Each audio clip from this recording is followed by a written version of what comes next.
Assalamualaikum warahmatullahi wabarakatuh. Kembali lagi bersama saya Ferry di channel YouTube Bapak Kefatir Nurseri. Jadi pada kesempatan kali ini saya mau kasih tahu teman-teman tentang banyak pertanyaan yang bilang berapa idealnya seharusnya panjang batang tersier.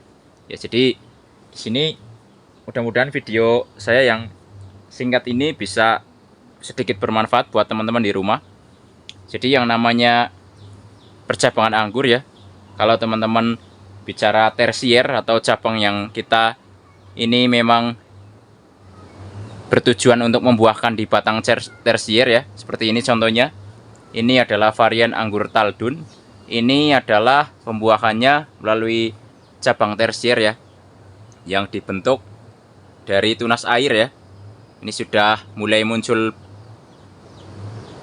brokoli ya. Jadi tentang berapa seharusnya panjang cabang tersier, sini saya mau jelaskan bahwa sejatinya berapapun panjang cabang tersier itu sebenarnya ya boleh-boleh aja teman-teman ya, asal tempatnya ada ya. Misalnya rambatannya ini panjang ya, tentu saja berapapun panjang cabang tersier ya itu tidak menjadi masalah ya. Tapi memang kalau bisa pucuk-pucuknya memang dihentikan ya setelah mungkin tersiernya ditentukan berapa panjangnya, agar nutrisinya bisa fokus untuk pembesaran tersier ya. Kemudian but-butnya juga mulai membesar. Ini sebagai contoh aja, ini adalah anggur Taldun. Jadi anggur Taldun ini memang terkenalnya ya, atau di beberapa teman juga sama mungkin, pembuahan dari anggur Taldun ini memang lebih suka pembuahan yang panjang ya, atau lebih tepatnya potes pucuk atau semi potes pucuk. Intinya Taldun ini memang anggur yang karakternya mungkin lebih kepada suka pembuahan yang agak lebih panjang. Bukan berarti di pruning tidak mau, karena banyak juga yang membuahkan anggur secara pruning ya. Tapi kalau saya biasanya kalau membuahkan Taldun memang menggunakan tersier yang cukup panjang ya, di but-but yang panjang. Ini contoh, ini adalah cabang tersiernya. Tersiernya sangat vigor sekali. Dan ini sebelum saya buahkan, ini saya tahan sekitar, ada yang 25 daun, ada yang bahkan 30 daun, ada yang 27, variatif pokoknya ya. Nah, sebelum sampai mengeluarkan brokoli seperti ini. Dan dari beberapa cabang tersier ini bisa teman-teman perhatikan ya, sebenarnya tersiernya cukup sama besarnya, cukup rata, butnya juga cukup gede-gede. Tapi ada tapinya, lihat ada yang gede banget bahkan di sana. Lihat, ini tersier yang sangat besar sekali ya. Bahkan tersier yang sama suburnya pun belum tentu semuanya membawa buah. Nah, itulah mungkin keistimewaan daripada anggur Taldun. Nah, contoh di sini, ini juga ada cabang tersier ya. Sebenarnya cukup panjang, walaupun ini memang lebih kecil dari yang lain. Lihat, ini hanya menghasilkan bunga yang sepertinya hanya PHP aja seperti ini, lihat. Nah, ada beberapa. Nah, ini juga ada satu nih. Jadi ada dua sepertinya atau tiga, itu yang hasilnya seperti ini, hasil pruning panjangnya, lihat. Nah, kalau ini mungkin masih bisa jadi buah ya, belum tahu nanti. Nah, kalau yang lain alhamdulillah bunganya cukup gede-gede. Nah, ini brokolinya kelihatan cukup gede. Nah, ini sedang. Ini juga ada yang gede banget. Nah, jadi ini mungkin membuahannya ada yang di but 23, ada yang 21 ya. Ya, intinya saya nyari but-but yang panjang, yang potensial, atau but-but yang besar.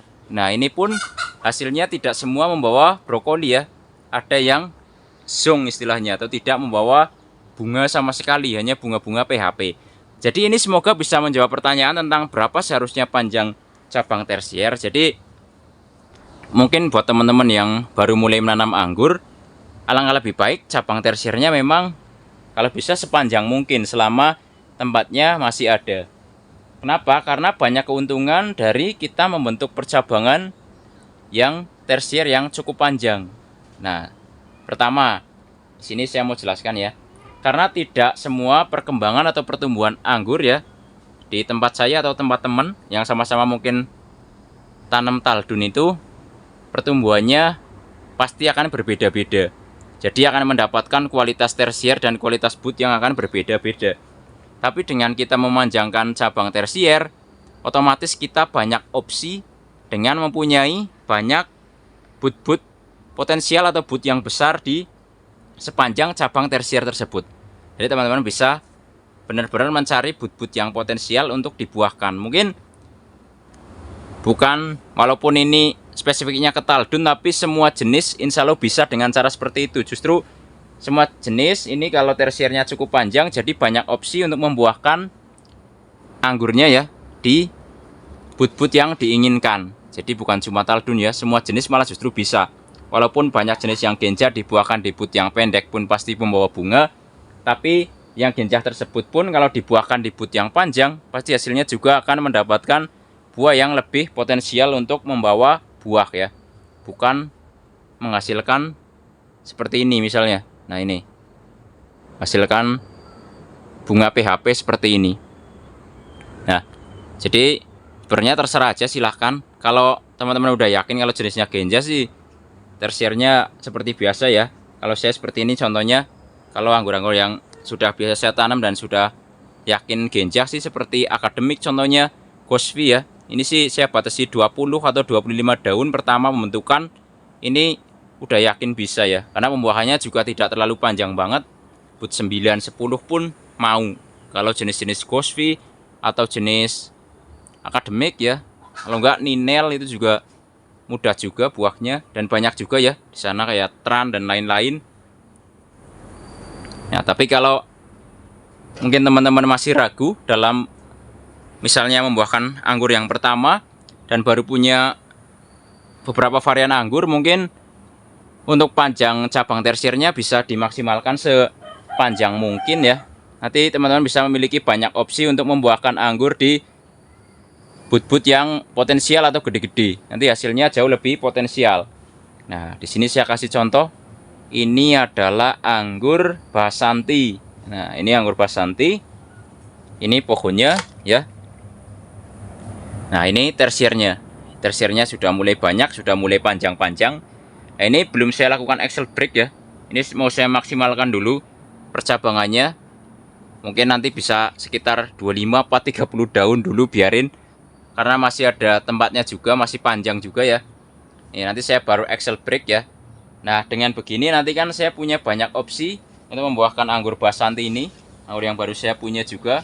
Nah, nanti kita akan menemukan bud-bud yang besar, yang potensial ya. Ini sesuka kita, karena di sepanjang cabang tersier itu pasti pada nantinya akan menghasilkan bud-bud yang variatif ya.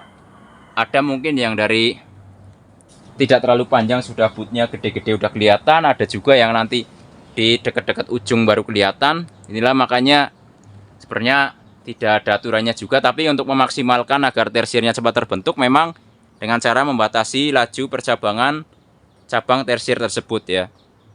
Jadi namanya di Excel break dulu baru dilakukan pembuahan. Nanti akan jadi serentak seperti Taldun ini ya. Ini serentak ya sebenarnya untuk pertumbuhannya. Memang hanya ada 2 atau 3 yang tertinggal dari yang lain ya. Tapi memang saya takut terlalu tua nanti. Ini Taldun ini kan saya buahkan tidak terlalu tua, lihat masih hijau seperti ini, dan alhamdulillah ada yang bawa bunga. Klasternya cukup gede juga. Ada yang sedang ya. Ada yang PHP juga. Jadi variatif ya. Nah, ini Taldunnya. Lihat, padahal budnya maksudnya tersiernya tuh gede-gede banget ya. Tapi tidak semua membawa bunga. Nah, inilah Taldun. Nah, ini juga mungkin kalau saya nggak batasi panjang malah nggak dapat buah ya. Ya, lihat di sini aja yang tidak terlalu gede aja hanya membawa bunga-bunga PHP seperti ini. Nah, ini sudah dimaksimalkan betul-betul ya. Dan alhamdulillah masih dapat bunga walaupun tidak terlalu banyak banget ya. Ini Taldun. Ya, makanya mungkin lebih amannya mungkin begitu ya. Tersiernya mungkin bisa dipanjangkan selama tempatnya ada, baru di Excel break, setelah rata baru dibuahkan. Nanti akan banyak opsi di bud-bud yang potensial ya, dan bisa menjadikan pembuahannya ini bisa lebih maksimal ya. Tapi memang kalau tersiernya terlalu panjang banget ya memang akan makan tempat ya, tidak bisa berbagi dengan yang lain. Tapi kalau ingin tidak ragu dalam membuahkan anggur ya, saran saya seperti itu. Jangan buru-buru untuk dibuahkan ya. Yang pertama, kita harus pastikan kalau cabangnya memang sudah siap untuk dibuahkan. Ya, baik primer, sekundernya, tersiernya ya. Nah, jadi nanti tidak kasihan pohonnya juga dan bisa mendapatkan buah-buah yang teman-teman inginkan ya. Ya, jadi itu aja infonya. Jadi intinya berapapun panjang tersiernya sebenarnya tidak masalah karena anggur itu akan ngikutin setelan kita ya. Jadi mereka akan mau-mau aja dibatasi berapa, di excel break berapa, pembuahannya berapa juga akan nurut sama kita juga. Semoga bermanfaat. Jangan lupa like, subscribe, komen, dan share agar channel ini makin maju dan berkembang. Wassalamualaikum warahmatullahi wabarakatuh. Salam pengangguran dari saya Ferry Purwokerto, Jawa Tengah.